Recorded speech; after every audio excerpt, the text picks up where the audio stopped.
রাজনীতির সাথে যুক্ত ছিলাম, আসলে কথা বলার কোনো সুযোগ ছিল না, এটা সত্যি কথা।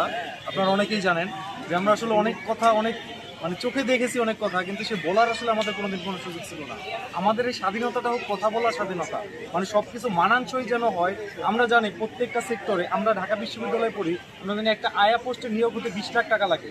মানে একটা ঢাকা বিশ্ববিদ্যালয়ের মতো জায়গায় আয়া পোস্টে 20 লাখ টাকা লাগে।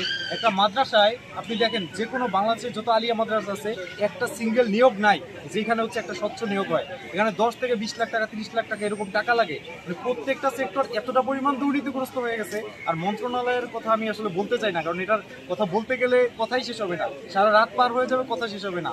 আমরা এমনভাবে একটা নতুন বাংলাদেশ করতে চাই যে বাংলাদেশে এই অনিয়মগুলো থাকবে না। আমরা আমাদের মতো বাঁচতে পারবো, আমরা কথা বলতে পারবো।